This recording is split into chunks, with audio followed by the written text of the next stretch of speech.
there's just like the strict parents who always have their like location on for like their children. Mm-hmm. Yeah. And like, it's just like, okay, well, I feel like I would be less tempted to sneak out if like I didn't have like a location on. Yeah, so like if I've never personally ever thought about sneaking out before. And no. And we don't have our location on. And we don't have things that like beep when we open a window. So I feel like because of that has a lot to do with where our mindset is at. Welcome to the Push Podcast. Why push? Because a nudge is just too friendly. And friend, we're here to help you get your shit together. I'm Eddie. And I'm Janelle. And we're the Copelands. We've got 3 daughters, 2 businesses, a mortgage, and lots of responsibilities. So just like you, we're struggling to find that perfect balance of ambitious go-getter hustle while still staying present, loving our kids, and working on our relationship. And doing the laundry, going to the grocery store. Oh, and don't forget being mindful. Yeah, all of the stuff. So if you're juggling all the things, but you're also trying to get to the next level, guess what? You're in the right place. So get ready to be pushed. Hello there. It's me again. Welcome back to my channel. I don't like the way you said that. What is happening? This is episode number 18 of the Push Podcast with our special guests, Our first guest. Kaylah and Jordan Copeland. Welcome, ladies. Hello. I am Kaylah. I am Jordan. I'm so glad to be here. This is bad. Are you like a Cuban refugee or something? What's happening? I'm fine. Okay, so here's a friendly reminder. Speak into the mic so that way everybody can hear you, okay? Because you're going to say some ridiculous stuff. I know it, and we might miss it. So we decided to film this episode with Kaylah and Jordan because we are in a cabin right now, having some family time, and we needed to record episode number 18. And the girls wanted to play around with our mics. So we said, all right, we're going to hit record and see what happens. And you've got lots to say, right? Lots to say. This is not a visual thing, Jordan. You have to use your mic. You should see her. Lots to say. Go closer to the mic. So don't turn off if you're like, I already have my own badass kids. I don't want to hear some other kids. Don't turn it off because we've got 2 teenagers. Why don't you start by introducing yourself, Kaylah, the immigrant? I'm Kaylah. I'm 16 years old. I go to the Los Angeles County High School for the Arts. I'm a junior. I'm in the theater and musical theater department there, and I have so much fun, and I love it. And you guys, she's so animated. I can see her damn face right now. All right, let's go with you, Jordan Copeland. Hello, I'm Jordan Copeland. I also attend Los Angeles County High School for the Arts. I'm in the theater department in my freshman year. Scrub. I don't want no scrub. Scrub. Can't get no. Hello, my name is Edward Copeland. I am the parent of the 2 kids. They know who you are. That's right. So I want to know a little bit about you, and here's why. I think that we have some listeners that may have children out there that may not know how to connect with their kids or not know what to talk to them about or know what you're into, because we were talking about generations. And Kaylah, was it you or Jasmine that started doing this whole, okay, boomer? Who started that? It was both of us. Okay, so tell people what that is. So basically, I'm not really sure. Do they know what the boomer generation is? Yeah, they know what the boomer generation is. The generation of boomers, there's if you're like this. Over 60, you are a boomer. But yeah. There's like this thing going around social media about, it seems that like a lot of our generation gets a hard time from the boomers because of some of the choices we might make in life and the changes we want to make to society. What choices are you making right now? But anyway, so there's like this whole social media thing going around where it's like, okay, boomer, whenever like a boomer says something that might be like irritating to some irritating to the human race is what you're saying. Oh my gosh. Exactly. Wait, but let me ask you something. Like, you have grandmothers that are boomers. Did they say anything that irritates you? No. Did they embarrass you? Lies. No. Potentially, could they embarrass you? Potentially, yes. Okay. Maybe. I mean, they say a lot of things that we find amusing because... Like what? Who are the 2 boomers in particular you're thinking about right now? My Nana. My dad's mom. And definitely my dad. Yes. He's out of control. Craig Oh Coley. my gosh. What? Tell that is an okay boomer. I love you, Papa. But you're the craziest man I've ever met.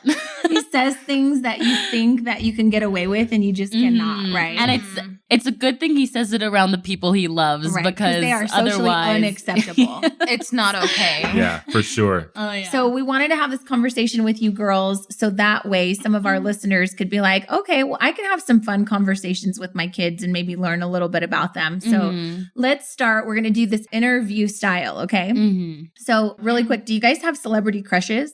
Oh, God. Do we have to talk about that? Yes, we do. Yes, I do. I don't know. Who's your celebrity crush as you sit next to your big daddy? I think celebrity crush is stupid. Okay. It is a dumb thing. No, go ahead. Who's your celebrity crush, Jordan? My celebrity crush is Jason Momoa and also Michael B. Jordan. Same. Okay. I don't. Who's your celebrity crush, Kayla? Johnny Depp. Weird. No, not okay, I said this once, but like Johnny Depp when he was younger. Obviously not now. Right.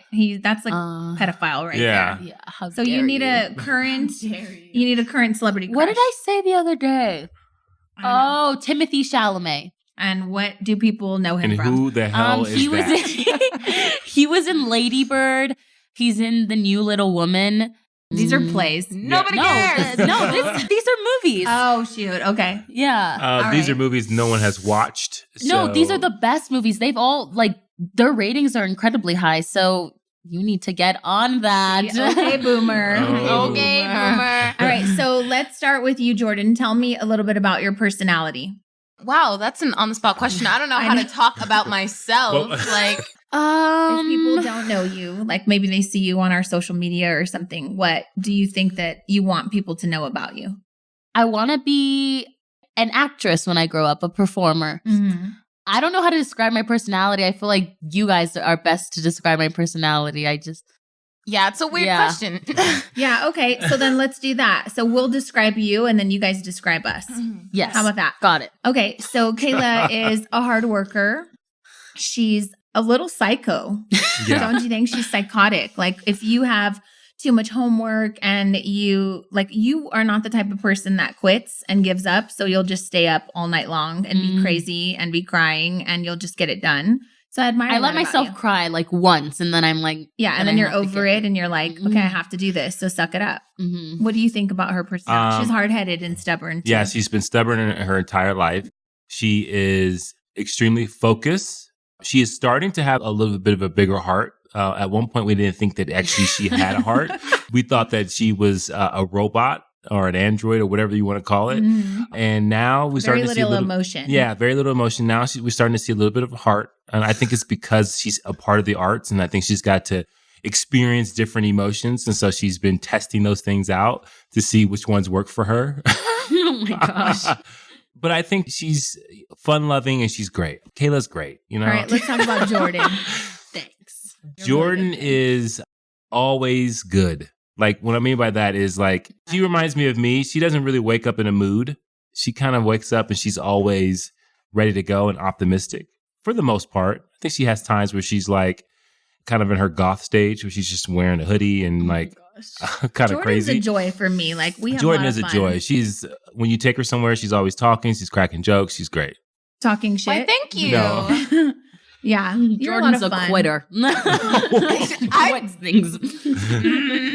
She did have a problem with quitting things earlier in life. We worked on that. She's worked through that. She was like, I'm not good at this. I'm done. So we did this thing the other day where we asked each other, like, what's one thing you know about me that I need to know about me? Right? And that was one of the things, like, okay, you got to stop quitting stuff. And what we mean by that is, like, if she doesn't find any gratification from it, like if it's not fun, she's like, I don't want to do this, right? Because I love doing things that I enjoy. That's like, I love doing things that I'm good at. That I excel at. Those are the things I really want to do often. Yeah, but that's okay. We get it. Okay, so describe your daddy now. My father is an odd man. Like, I'd say that sometimes he'll act like he's 70 when he's not. Okay, boomer.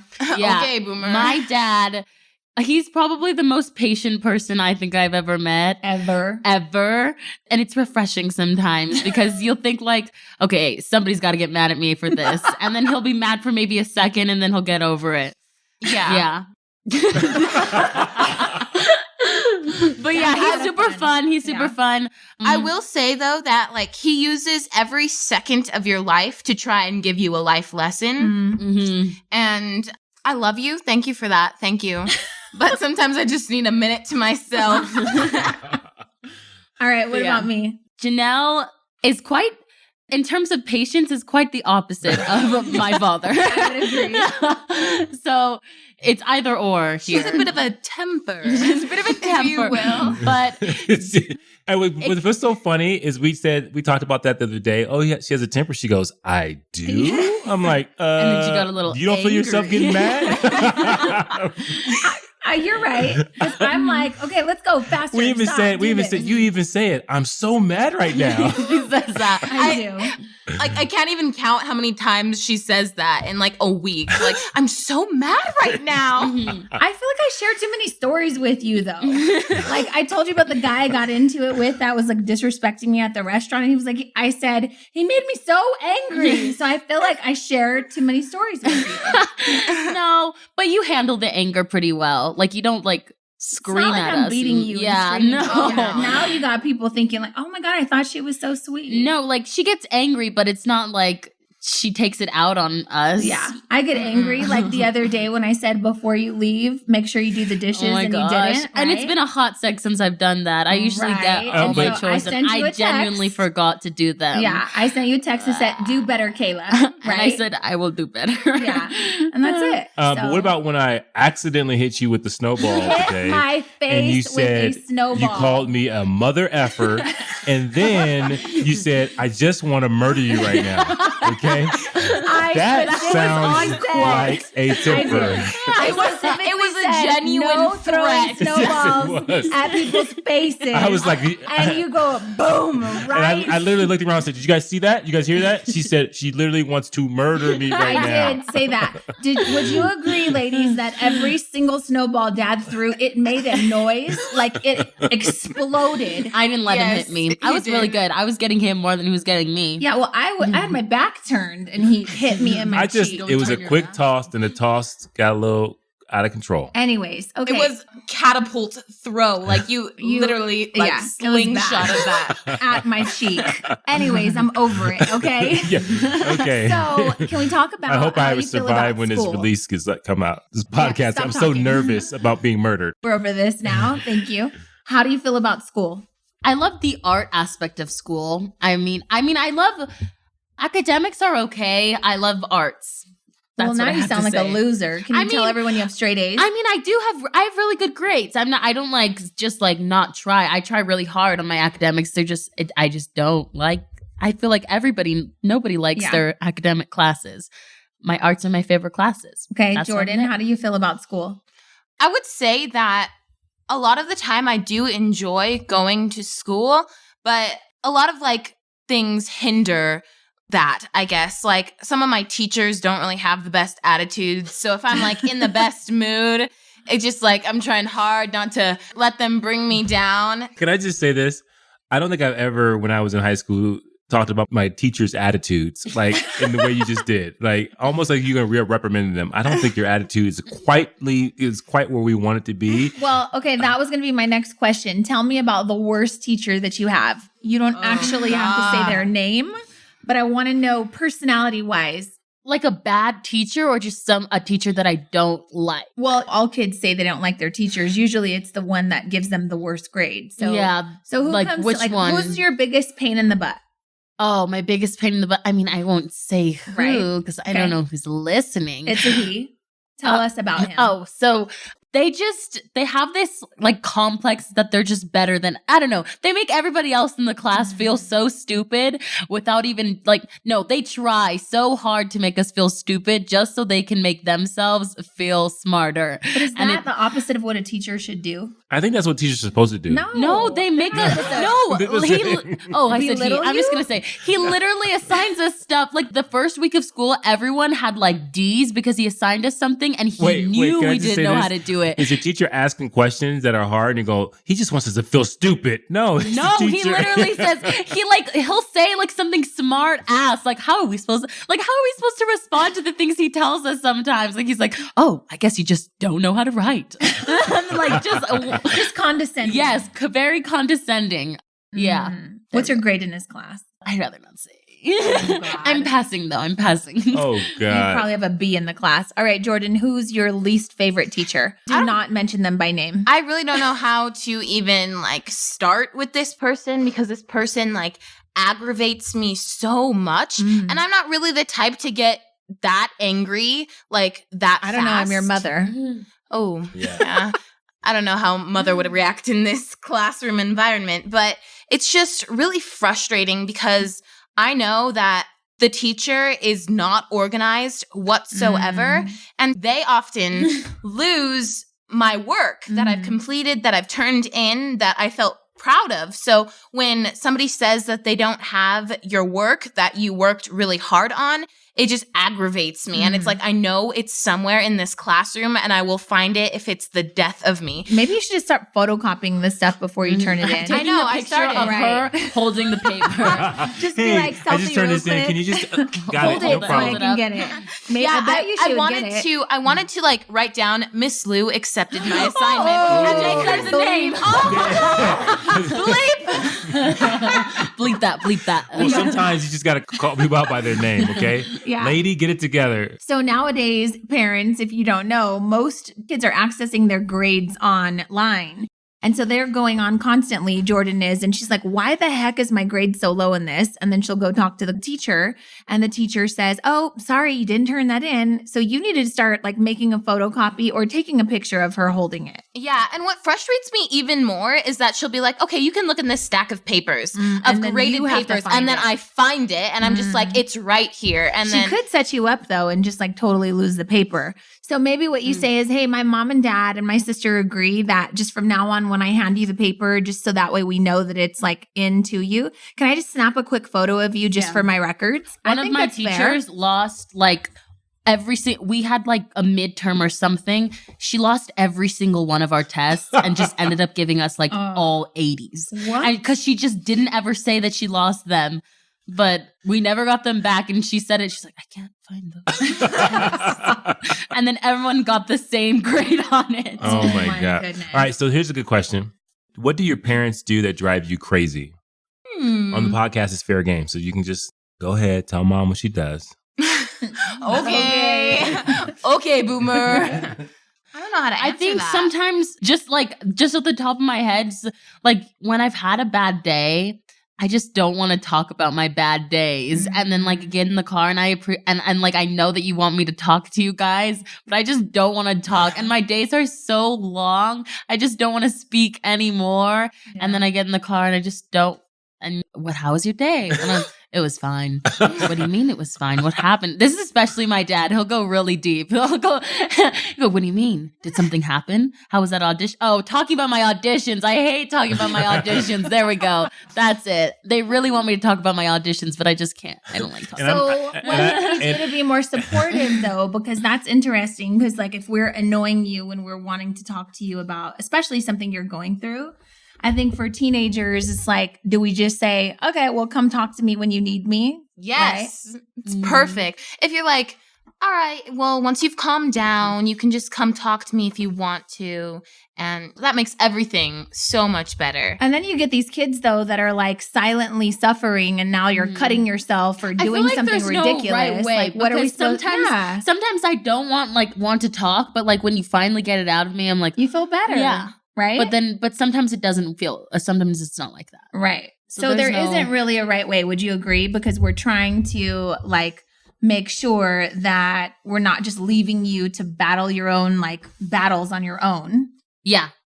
So yeah, I can't wait till you guys become kids, especially, or parents, especially of teenagers, because it's going to be difficult. You're going to like want to help them, but then like, okay, I should leave her alone and give her her own space. Mm-hmm. So, but if we give you your own space, the problem is like, if there's something really bothering you that we can help you with, we feel like, oh, we could have done something. We could have provided some type of support. So it's a tough thing to do to give kids space. But I understand. I get it. Well, because then you're going to your friends that are also your age and they only know as much as you know. Mm-hmm. So like the people you're choosing to share your problems with, like they can't really add any value. You get what I'm saying? Mm-hmm. They can listen to you and be supportive and that sort of thing. But sometimes like you would agree, like because of our experience, sometimes we can guide you and show you a different perspective. Mm-hmm. I feel like for me, it's different a lot just because I don't often share my emotions to anyone, like not friends, not like my parents. So I don't know. I feel like I prefer space, I guess. I don't know. I'm a Cancer. I like isolation. Yeah, you do like isolation. I'm a Virgo. Apparently, I have no feelings. You don't. Can I just tell you, Kayla was having a problem with a friend, and we were just like, she goes, oh my God, like, I just want to get through this. Like, it wasn't like she was emotionally invested. She just wanted to get past the whole emotional part. But well, she doesn't like to waste time on things that like, okay, let's just get over this. Let's move on. That's it. I don't like to hold grudges at all. I just like. But you know, a lot of people need to talk through things. Yeah. Sometimes I'm like that, but I'm usually not that kind of girl. No, you're not at all. All right. So think of your favorite song, and on the count of 3, I would like for you to sing it at the same time. Let's see, whatever comes to mind, okay? Can we just talk? Oh, that's not me? You're not talking about me. You're talking about them? Not okay. you. Oh. Okay. 1, 2, 3. When you love someone, take your ass home and come back with some rum. Oh my God. Okay. That was, oh God. I thought you were going to sing the Spanish song. No, sing it. Do it. El chico del apartamento 512. That is pretty funny. This is the Push Podcast. Yes. That should be your intro to everything. El chico del apartamento 512. I don't even know what you're saying. Is that numbers? Oh my gosh. The boy in apartment 512. Oh my goodness. Oh, okay. God. What are some of your favorite shows right now? Ooh, okay. I love the morning show. Yes. Oh, the morning show we watched as a family, and that was really good. You can thank us for dragging your little asses out of your room to watch that with us for family night. And here's the thing, guys. Our kids are 14 and 16, and so it is an adult show. But the content which is in that show is so important, especially for young women, daughters, for young men as well. So I'm really curious, like, as you guys watch that and you watch kind of the series of events that happened in that show. And just to give you guys some context, this is a show that's called The Morning Show. It's with Jennifer Aniston, Reese Witherspoon, and Steve Carell. And so it has a lot to do with the Metoo movement. So as you guys watch that, like, what was some of the things that you kind of note to self to protect yourself as you go into the workforce in the next 10 years? Oh, well, you're going to be working before the next 10 years. Right. But But what were some of the things? Like, we talked a lot about it, like just to protect yourself as women. What did you learn? I guess you can only control how you act in a certain situation. So although you're trying to spread the movement of like boys should know what not to do. No is no, that's da-da-da-da. But we can also not control whether or not they know these things. Mm-hmm. So I think the thing that I took away from that is that I have to be very aware of the situations I put myself in. That's really Very good. Yeah. Yeah, because I think that was a big thing was the situations were compromising. Mm-hmm. And what I mean by that is that, like, it's you go up to someone's room, you go into a particular place and you're isolated, you're by yourself, and you're putting yourself in a situation where something can happen. Mm-hmm. And especially if it's a superior, especially if it's a boss. So I think that is huge, is being aware of your situation. I think what I took out of it is just to not get yourself in the situation in the first place. Like if somebody were to offer for you to go up to their room, just no. Like, no, I wouldn't do that. Yeah. And I think the big thing is that it's the people that you trust the most that you say yes to. Mm-hmm. Mm-hmm. Right. And you go and you put yourself in a situation where I thought I trusted this person. I looked up to this person and I didn't even think twice that this would even happen or they would make a move or whatever the case may be. So I think that those are important. As you think about like aspiring young women and getting into the entertainment business, because the Me Too movement was huge in the entertainment business, Like, what are some of the things that you can tell yourself or guard yourself from when you think about auditions and you think about being in a situation where you're in a male-dominant room? Like, what? Like, you hear about actresses all the time saying, like, the director asked me to show him my boobs. Like, what do you feel comfortable saying? Yeah, not going to do that. I think it's really hard to say. I mean, I think what I have to do now is mentally prepare myself for those situations in order to say no, because I mean, no one can ever say unless you are put in that situation, because you never know what the opportunity might be and what you might gain from the situation, whether it be like life-changing, career-changing. So I think like knowing that that is a possibility, we as young women going into the arts have to mentally prepare ourselves that sometimes something is not worth giving a part of yourself away. Good job. That's really good. I agree. So what's your idea of the best weekend? Because we quickly arrived at the place where we were like, okay, girls, let's go do something on the weekend. And you're like, I don't really want to go, right? So what's your idea of the best weekend? Is it a sleepover? You have lots of sleepovers with your friends. Like, describe your best weekend, because there's other parents out there that are listening that don't know, maybe they don't talk to their kids like we do. We feel like as parents, we kind of let you guys have a certain degree of freedom. Would you agree? Yeah. And I think that freedom has to also like contributes to the fact that I think we're a very close family, and compared to a lot of other my friends that I've seen. And I think because we have that freedom and trust that we can stay close like that. Yeah. Do you feel like there's many things that you have to keep from us? Like I would say we've talked about drugs, we've talked about sex, we've talked about lots of things. I think we're pretty open. Or is that me being naive? No, I think because we're allowed open conversations about it. So I don't think there's much we have to keep from each other. Right. Would you agree that you know that you'd get your ass beat if you lied, not necessarily if you did the Here's thing? Here's that temper again. Right? Because I mean, you will get murdered. We'll murder you. But we try to create that environment where like you don't have to lie about anything. You want to ditch school? Fine. Call us. Let us know. No, yeah. I don't think either of us would ever do that, though. Right. But if you wanted to. Yeah. Like, if I've ever skipped a class, I've always texted my mom or you or... So let's say, there are parents listening to this right now that are, like, wondering, like, what are some of the thoughts and some of the things that their kids are thinking? Like, what is, in your school and when your friends and everything, like, what's the common thought process that kids have about their parents? Like, is it they don't understand me? They hound me. What are some of the things that kids... All up in my business. They're all in my business. Like, what are some of the things that kids are concerned with or bothered by when it comes to their parents? Like, when you think about your friends complaining about their parents, what are they generally complaining about? Well, a lot of my friends have strict parents, and they complain about, like, just pretty much everything. Like, and I know a lot of kids who have strict parents or like helicopter parents who are bad.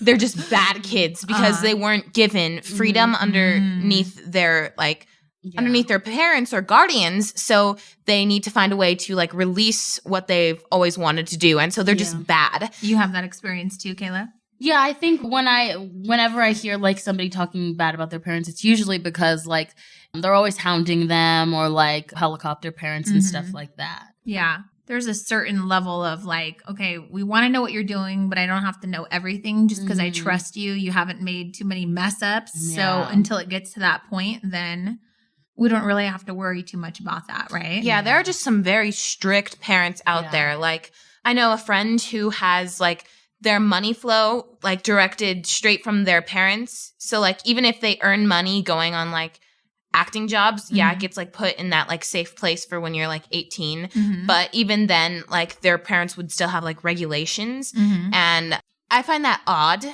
But because you feel like it's your money, you earned it, so you should manage it. Yeah. But I mean, like, I get the point, like, you don't know how to manage your money, but like, there's just like the strict parents who always have their like location on for like their children. Yeah. And like, it's just like, okay, well, I feel like I would be less tempted to sneak out if like I didn't have like a location on. Yeah, So like, if I've never personally ever thought about sneaking out before. And no.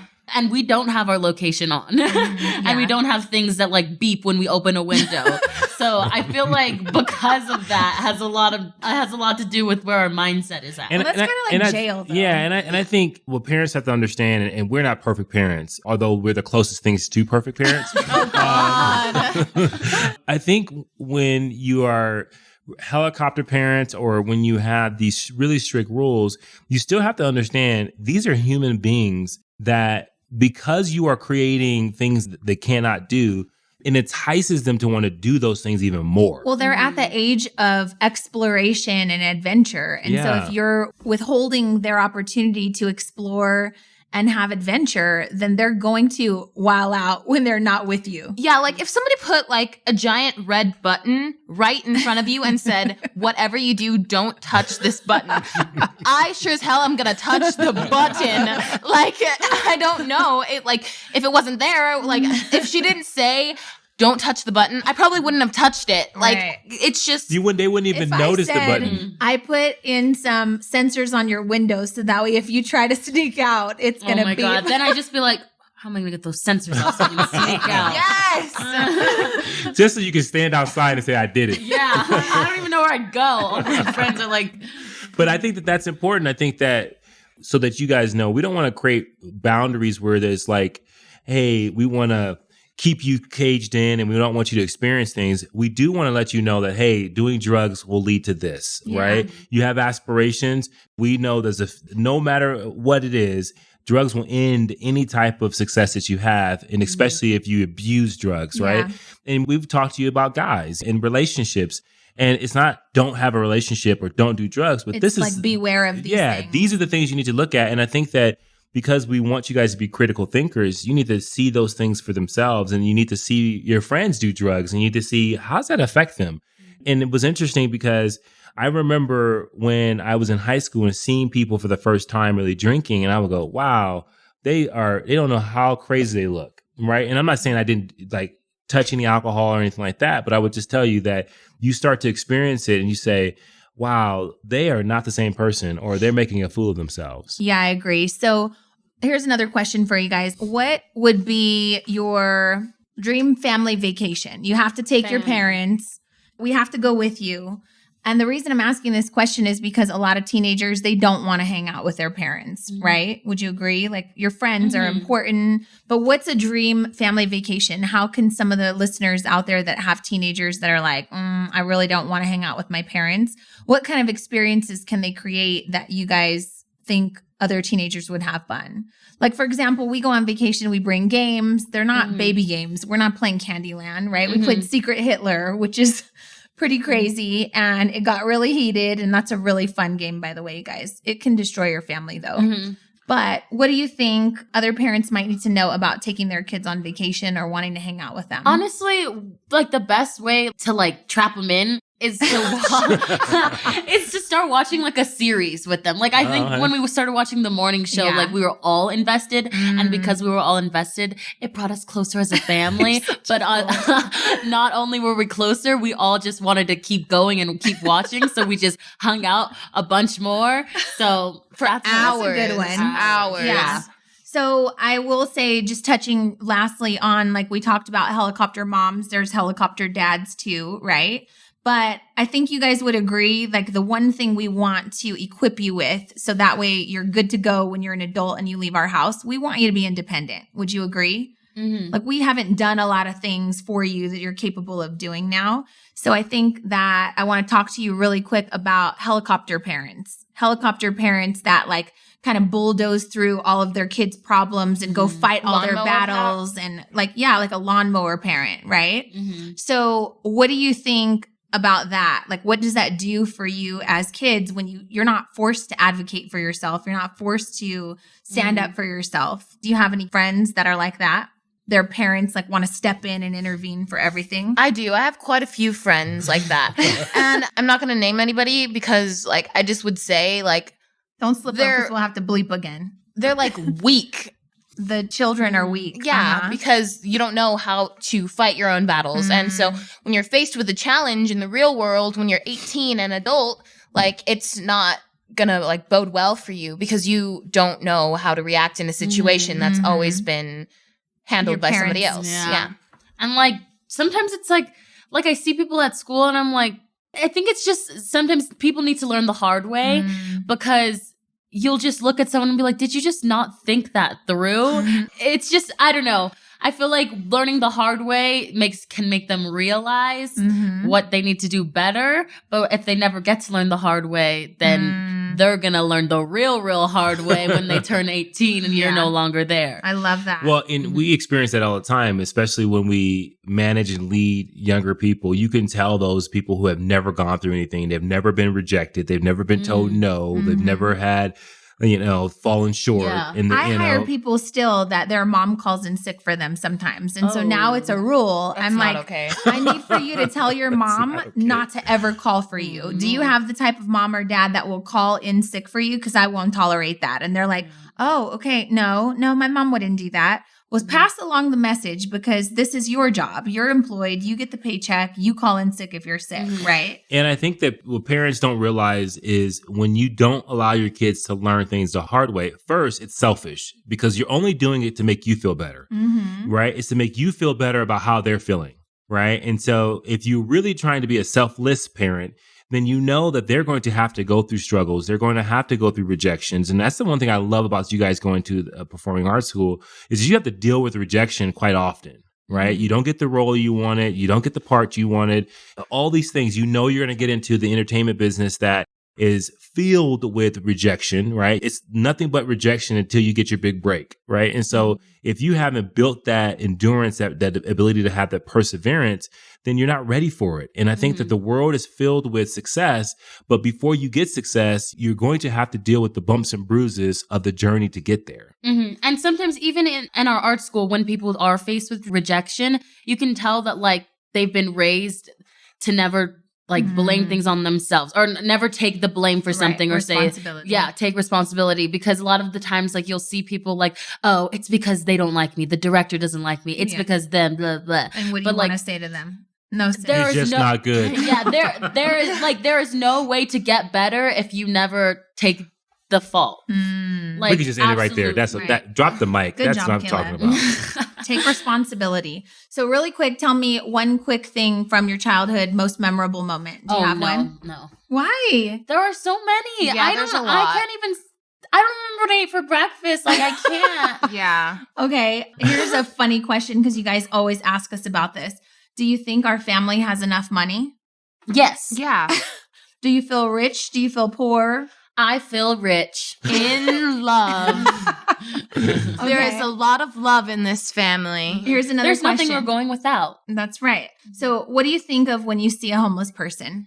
It makes me really sad. Yeah. Can you tell people why? Because some people are like, get a job, loser. Well, sometimes it's people with like special needs or you don't ever know somebody's story. Yeah. And it's really, when you think about it, like these are people, like people just like you and me, and they're sleeping on the street. Yeah. Like outside, could get mugged. Like there are so many risks and you don't really know anybody's story. So you can't really judge a person, like get a job. What if they can't get a job because they have special needs or lots of things? Yeah. And like, if you think about like how many appliances you use daily, especially for females, like imagine not having any of that and just like sleeping on the street because like there's nothing you can do at that point. It's just like, okay, just like let it all go. Like make it work. Yeah. If we could move to a different neighborhood or a different part of town, where would you want to go? Your little bougie selves. A different neighborhood. Can we go like out of state, out of country? We go out of state, out of country. Want to move to New Orleans or London. No, Washington, D.C. I love Washington, D.C. Yeah, that was Why do you love Washington, D.C.? Because it's like you can go into the city, but also like go into the woods. And they're so beautiful. And they have seasons. Yeah. So, yeah, that's what I say. As we're here in a cabin and there's snow outside and we had a snow fight and all that stuff because we're in California, but yeah, and some of us got threatened, but that's okay. Shut up, get over it. So any final words from the Copeland sisters? No. Did you have fun? What radio station do you think this is? Ready? Go. 102.7 Kiss FM. They're on the the same wavelength here. When is the last time you guys listened to the radio? I literally haven't listened to the radio. in years. Never. Oh my God. Right. So funny. No shade to the radio. No shade to the radio system. Okay, sing your favorite Hamilton song on 3. What? 1, 2, 3. I'm never to be satisfied. We just did That's the same song. On the same wavelength. Okay, your favorite song from In the Heights. 1, 2, 3. I was just about to say Cynthia. I like. Oh, my mind blanked. That was crazy. Oh my gosh, you were only... Oh, what did you say? Paciencia. Oh my gosh. All right, you guys, thank you so much for tuning in. Hopefully you can listen to this episode with your teenage kids, and maybe it'll spark some conversations that you need to have about not locking the doors and putting alarms on things. Jordan's making the helicopter sign. Don't be a helicopter parent. Don't be a lawnmower parent. What do you do if the kid's bad, though? We've talked about this before. I want to know, you guys. There's no turning back. Once your kid is like officially bad, then that's when you take away everything. And then that's when they need to learn. And now the podcast gets good. Keep it going. But you know, the worst thing is to have a secretly bad kid. Right. Oh, those what are the do you worst. do? Well, you don't know. I don't. It's a secret. What do you do if your kid's bad? Like, you know your kid's disrespectful. You've seen people disrespect their parents. Honestly, like, it has a lot to do with what you take as a parent. Like, if I ever talked back any of my parents, I'd like... something would happen to me. We all know Janelle's temper you would wouldn't go hear from me for a little bit. But I think that's also like, I don't know. At some point, I feel like, is there any turning back? Like, if your kid, you can't let your kids get away with talking back to you. Yeah, I think like, I would, no matter what. Yeah, I would start from day one. Like, okay, like you can't throw out the kid you have now. Get another one. You need to start over. That's not what I mean. You start over with the same kid. So it's just like, all right, you can't talk to me until you learn how to talk properly. And then the kid never talks to the parent. No, you take away everything that is ever important to them. Okay. Which means their phone, their ability to leave the house, like, they will resent you, but thank you when they are older. They will resent you, but... resentment turns to thank you. But at some point, they will break. It's going to bring me great joy when you guys have kids later, just to watch you and how you interact with your kids and what things you'll tolerate and what things you'll do differently than us and what things you'll do the same. Mm-hmm. But I think you're going to be equally like as stern with them. I wouldn't say we're strict, but I think we're stern. Like, you're not going to talk back to us, right? You're not going to act like a little asshole. But can I just say this? We don't talk to you guys that way. Right. Yeah. And I think that their parents talk to their kids a certain way. And then when the kids gets older, then all of a sudden they respond and start talking the same way their parents are talking. Like, sometimes, like, my friends will say, like, they've had, like, screaming fights with their parents, like, where their parents are, like, yelling at them and they're yelling back. I don't think we've ever yelled at each other. Like, maybe we've gotten yelled at, like, when we were, like, 8. But at this age, we don't get yelled at because it just doesn't work. I think it hurts you more if I say, like, that was pretty disappointing. Yeah. Disappointment is the worst feeling. Like, I hate it. But when you just yell, it's just like putting your emotion into it. Yeah. And so then the teenager knows that you're affected. So the teenager is like, push her button. let me see how much farther I can go. Oh, I'm going to stress them the hell out. Watch this. All right. Well, thank you girls so much for being on the Push podcast. Do you think you're going to come back? Possibly. You'll check your I thought this was Big Boy in the neighborhood. Well, I think we walked into the wrong room. Yeah, I think we'll bring you guys back because I think that you guys are the epitome of confidence. I love you, little ladies. You guys bring so much joy to my heart. And shout out to Jasmine. She's at school. She had to go to school today. So we miss her. But I just want to tell you, as your father, I'm extremely proud of everything that you guys have accomplished, everything that you've done, like your thought process, how you see the world. I know that we're not done parenting you, but you guys have shared a lot with us. I have learned a lot from you guys, so I love you both. You're pretty great. We love you too. We love you. All right, you guys have a great day. Signing off from the Copeland family. Have a good one. Bye. Bye. Push through. Thank you for listening to the Push Podcast. hey, we want to hear from you. So if you have a question or there's a particular topic that you want us to tackle and you want us to help you push through, you got to do something for us. You got to go to Apple Podcasts and you got to leave a rating and a review. And in that review, go ahead and leave that question with your Instagram handle so that we can shout you out when we actually answer the question. And we'll talk about that on the podcast and make sure that, hey, this particular podcast is made for you. So leave a rating, leave a review, leave your handle, and until next time, push through.